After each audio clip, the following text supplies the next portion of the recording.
네, 국민의힘 내부 상황이 심상치가 않습니다. 연일 이준석 대표의 이 거취 문제가 논란이 되고 있고요.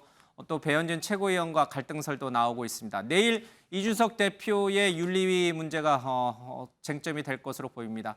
자, 그 하루 전날 오늘 표정들을 영상으로 저희들이 준비했습니다. 저는 윤리라는 게 이렇게 4월 달에 저를 회부하겠다고 결정한 것도 특이했는데 회부한 뒤에도 2달 가까이 시간을 끌고 지금 와서 이렇게까지 하면 2달 동안 저한테 많은 내상을 입게 만든 다음에 어떤 판단을 하겠다는 거는 그 자체도 저는 의문입니다. 가세연에서 내일 윤리위가 열리는 시간에 뭐 CCTV 영상을 공개하겠다 이렇게 나오고 있거든요. 네, 그런 것이 있으면 다 공개하십시오. 아니 그때 제가 거기 습격했다는 건 이미 이야기했는데 그것과 그게 무슨 상관인지를 정확하게 설명해야 되는데 그런 거 없이 그 단순히 무슨 CCTV 공개한다는지 모르겠습니다. 윤리 중에 들은 게 없기 때문에 모릅니다. 요청 받지 않으셨어요? 참석 요청. 라디오에서 나왔던 것 같은데 관련해서 추가 증거를 뭐 공개한다 이런 얘기가 있던데요. 그 정보 좀 모릅니다. 내일 결정에 따라서 그럼 어떻게 고민을 하고 계세요?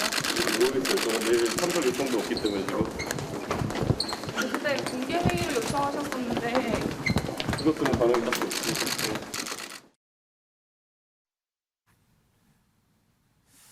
네, 내일 국민의힘 윤리가 개최가 됩니다. 그래서 이준석 대표에 대한 징계 문제가 결론이 날 예정인데 뭐 여기에서 가장 가벼운 경고만 받더라도 사실상 이준석 대표의 대표로서의 이 권한은 더 이상 행사하기 어려울 것이다 이런 얘기까지 좀 나오고 있습니다. 저기 어떻게 보고 전망을 하세요? 이 당 문제이기 때문에 굉장히 조심스러울 수밖에 없지만 지금 가로세로 연구소에서는 내일 이 윤리가 개최되는 그 시간에 이준석 대표가 성접대를 받았다라고 하는 결정적 증거가 될 수 있는 CCTV를 직접 공개하겠다 이렇게 얘기를 했고 이준석 대표는 할테면 해봐라 이런 입장이에요. 아직 저희들은 보지 못했습니다. 네, 지금까지 유튜브 채널에서 이준석 대표에 관한 많은 얘기들을 쏟아낸 바 있기 때문에 그런 방송에 대해서는 이준석 대표가 별로 크게 개의치 않는 모습입니다. 별거 없을 거다 이렇게 보는군요. 그동안 이제 주장했던 많은 일들이 있었기 때문에 추가적으로 영상을 공개하더라도 여론에 미치는 여파들은 있을 수 있지만 정확하게 결정적인 증거가 된다라고 하면 판단하지는 않을 것 같습니다.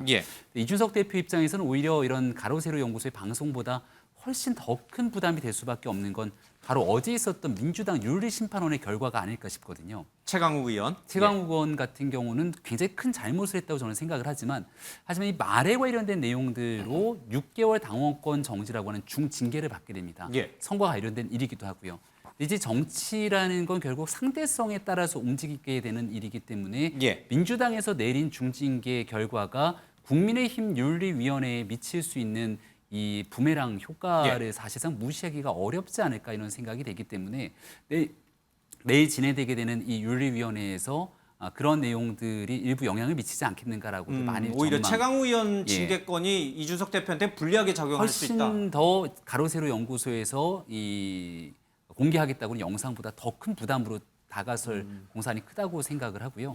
만약에 당원권 정지 같은 중징계가 발생하게 된다면 그 기간 동안 당대표로서의 역할을 행사하지 못하게 되는 상황 이후 정치적 타격이 굉장히 클 수밖에 없는데요. 그러니까 예를 들어 최강욱 의원 같은 경우는 국회의원이지 않습니까? 그래서 당원권 정지를 당하더라도 의원으로서의 의정활동을 하면 됩니다. 그러니까 당원권 정지로서 받게 되는 파급력, 정치적인 부담되지만 본인의 정치 생명의 치명상은 아니거든요. 이준석 대표는 국회의원이 아니고 당대표의 신분으로 있기 때문에 여기에 당원권 정지라는 건 정말 커다란 타격을 줄 수밖에 없는 터라 내일 있게 되는 결과에 따라서 이준석 대표 본인뿐만이 아니라 이후 미치게 될 국민의힘 전체에 대한 파장까지 굉장히 당 전체에 있는 구성원들도 굉장히 숨죽이면서 상황을 좀 바라볼 수밖에 없지 않는가 싶습니다. 오히려 민주당 최강욱 의원에 대한 민주당 윤리심판원의 중징계가 이준석 대표에게 굉장히 불리하게 작용할 수가 있다 이런 전망이 지금 나왔습니다. 강용석 그 가로세로 연구소 변호사와 이준석 대표 간의 이 전화 통화 내용 녹취 이 관련된 성비위와 관련된 내용을 내려줄 테니 삭제해 줄 테니 나를 복당시켜 달라 이 내용에 대해서 이 지금 진위 공방이 좀 있는 것 같습니다. 장서주 교수님 뭐 이 사람 말이 맞는지 저 사람 말이 맞는지는 저희들이 참 알기가 어려운 상황에서 어느 쪽인지 모르겠습니다만 너무 그러니까 일반인들이 봤을 때 어떻게 정치인들은 저렇게 통화를 하고 저렇게 딜을 할까? 이런 생각이 들 정도로 굉장히 정치 혐오를 낳을 수 있는 표현들이 많이 나와요. 창피하죠. 예. 이런 녹취를 한다라는 것 자체가 기본적으로 내가 불리한 여러 가지 증거들에 대한 입증 자료를 예. 내 스스로 확보하겠어라는 건데 과연 그것이 정말 당대표와 어떤 유명한 유튜버 사이에 벌어질 일인가라는 예. 좀 생각이 듭니다. 그러니까 내일 7시에 지금 징계 절차가 진행이 될 것 같은데 예. 제가 예측해 보기에는 이준석 대표와 관련된 징계 건은 내일 결정이 안 날 가능성이 높아요. 왜냐하면 내일은 당시 이 사건에 가서 뭐 녹취를 하고 각서를 써줬던 예. 당시에 김철근 정무실장을 지금 소환을 했거든요. 그래서 내일 7시부터 당신은 왜 그런 일을 벌였느냐라는 것에 대한 소명을 듣습니다. 그래서 김철근 정무실장도 지금 윤리위에 징계 대상으로 좀 올라가 있거든요. 예. 그래서 내일은 시간과 절차상 기본적으로 이준석 대표까지 징계하기는 좀 어려워 보인다라는 좀 생각이 들고 예. 윤리위원회 규정을 보면은요 저런 징계를 할 때는 당사자의 서면 진술이나 대면 출석 진술을 받게 돼 있어요. 예. 물론 중대한 건 같은 경우에는 윤리의 판단에 따라서 그냥 본인들의 자체적인 판단을 할 수가 있겠지만 당대표를 징계하겠다는 건데 당대표의 소명을 듣지 않고 일을 진행하기는 상당히 어려워 보이지 않을까라는 좀 생각이 들고요. 하나 또 결론적으로 말씀드리면 저렇게 어떠한 경고, 당원권 정지 이상의 징계가 나오더라도 이준석 대표가 방어할 수 있는 수단이 하나가 더 있습니다. 예. 예를 들면 윤리위원회 규정 당규에 제30조에 보면 당 대표는 필요시에 그러한 윤리위의 결정에 대해서 최고위원회의 의결로 취소 또는 정지할 수 있다라는 규정이 있거든요. 그러면 현재 최고위원회 구성상 만약 윤리위원회에서 당원권 정지 이상의 징계를 내리더라도 최고위원회에서 의결을 통해서 그걸 정지나 중지를 취소를 시킬 수가 있어요. 그렇다면 이준석 대표가 당대표직을 내년 6월까지 계속 유지할 수도 있는 가능성이 높다라고 보여집니다. 참 묘합니다. 이제 본인이 임명하는 당 윤리위원회 위원장이 이 당 대표를 오히려 이제 징계해야 해야 되는 그런 상황으로 지금 상황이 전개가 되고 있습니다. 자, 이 윤리 문제와는 조금 별개로요. 이준석 대표는 지금 당내 여러 인사들과 불협화음을 일으키고 있습니다. 자, 조수진 의원도 좀 있었고요. 지금은 최근에는 배현진 최고위원과 티격태격하는 모습이 고스란히 국민에게 생중계되고 있습니다. 그 영상 저희가 모아봤습니다. 담임업 업무에 맞는 것을 제가 지시했는데 상임선대위원장 말은 들을 필요가 없다고 공개적으로 발언하는 바람에 좀 언성이 높아졌던 것 같습니다. 정진석 부의장은 당권 주자가 아닙니다. 이런 식으로 정치적 공격을 가하는 것은 적어도 여당 소속의 저 국회 부의장이 해서는 안 될 추태에 가깝다 저는 이런 생각을 합니다. 어떻게 당내 소속 의원, 당내 소속 최고위원, 당 대표를 저격해가면서 자기 입지를 세우려고 하는 사람이 당을 대표하는 어른일 수 있겠습니까? 아니 비공개 회의를 이렇게 일방적으로 없애시면 어쩝니까? 의장 대표님, 직권을 그동안 하겠습니다. 내내 네. 최고위원 회의 하는 동안 비공개 회의의 내용들 오픈돼서 비공개 제가 회의 내용이 누차 제가 그 제안을 드리지 않았습니까? 회의 단속을 좀 해달라고 아니요 발언권을 득해서 말씀하시고요. 언론에 나가거나 아니면은 발언권을 댓글이나 득하시고 말씀하세요. 그리고 비공개 최고위원 회의에서 나온 내용들이 누차 누출되면서 실제로 언론에서 대표님께서 많이 유출을 하시지 발언권을 득하고 않았습니까? 말씀하세요. 스스로도 특정인이 참석했을 때 유출이 많이 된다는 예언까지 나오고 있기 때문에 저는 더 이상 이 상황을 묵고할 수 없고. 자, 비공개 하겠습니다. 그렇게 나가면 안 되나? 이 대표. 아니 어차피 유출시킬 거잖아요. 뭘 유출시킵니까? 본인이 얘기 제일 많이 하셨어요 여태까지. 내 얘기를 내가 유출했다고? 내 얘기를 내가 유출했다고? 언론에 나가서 얘기 제일 많이 하셨다고요. 건건이 너무 충돌하는 모습들만 계속 보여져서 얘기들이 나오는 것 같아요. 예. 제가 당대표 되고 난 뒤부터 제가 일할 때마다 얼마나 많은 불합리한 공격들이 들어왔겠습니까? 그거는 뭐 인지상정이라 봐야죠. 예. 비공개 회의라는 것은 그만큼 심도 있게 자신의 소신을 이야기하라는 것이지 어떤 비공개라고 해서 아무 말이나 해서는 안 됩니다.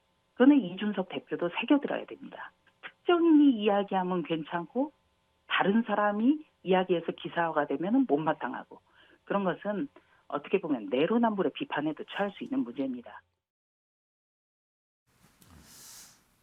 박원석 의원님, 네. 이준석 대표 박근혜 퀴즈로 정치권에 발을 들여놔서 당대표가 됐죠. 저희 뉴스 패널로도 많이 이제 출연해서 지명도도 얻었고요. 근데 왜 이분은 이렇게 많은 분들과 이렇게 싸울까요? 저기 지금 타사 앵커도 그 질문을 했습니다만 지금 조수진, 정진석 또 최근에 배현진 최고위원까지. 이준석 대표는 자신에 대한 불합리한 공격들이다라고 이렇게 아마 판단을 하고 계시는 것 같은데 정말 그분들의 주장은 정말 불합리한 이준석 대표에 대한 공격인가요? 이준석 대표의 이제 스타일도 일정하게는 저런 현상을 낳는 원인이 됐을 거라고 봅니다. 어떤 스타일이요? 지기 싫어하고 그리고 자신의 주장이 굉장히 강하고. 근데 만약 이준석 대표가 다선의 중진 의원이었다면 그리고 계파가 있는 그런 계파의 보스이거나 그런 정치인이었다면 이런 일이 일어날 수 있었을까요? 결국에는 이제 국민들에 의해서 당원들에 의해서 선택을 받았지만 당내에 확고한 어떤 기반을 갖고 있지 않은 30대 영선 당대표에 대한 여러 유형의 흔들기가 저는 있다고 보고요. 대표적으로 이제 대선 지방선거 끝난 이후에 윤핵관들이 이준석 대표를 눈의 가시처럼 여긴다라는 게 거의 당 안팎의 공통된 평가지 않습니까? 지난번에 정진석 국회 부의장이 우크라이나 출국권을 구실 삼아서 이준석 대표에 대해서 강하게 어쨌든 비난을 하고 흔들기를 시도했던 것도 마찬가지고 최근에 어쨌든 신진 윤핵관이 된 배현진 최고위원이 저렇게 최고위의 석상에서 거듭해서 이준석 대표에게 반기를 들고 문제를 제기하는 이런 모습도 저는 마찬가지 맥락에 있다고 보고요. 그런데 지난 두 번의 대선과 지방선거 승리를 이준석 대표를 빼놓고 얘기할 수 있습니까? 국민의힘에서? 사실은 이준석의 당대표 당선부터 터닝포인트가 만들어지고 집권 가능성이 전혀 없던 정당에서 집권 가능성이 있는 정당으로 바뀐 거잖아요. 지금 이준석 대표가 토사구팽 당한 거야? 저는 그런 면이 충분히 있다고 보고요. 물론 이준석 대표도 이렇게 사사건건 당내 중진들이나 의원들이나 최고위원들하고 대립하면서 전선을 넓힐 필요가 없어요. 대표적으로 안철수 의원 추천 몫의 2명 최고위원에 대해서까지 어깃장을 놓는 거는 조금 명분이 없어 보여요. 왜냐하면 그건 합당 때 약속한 건데. 근데 저렇게 이 당내 전선을 너무 넓히다 보면은 고립됩니다. 그런 점이 제가 보기엔 좀 안타까워요. 이 넓은 전선의 뒤에는 친윤계가 있습니까?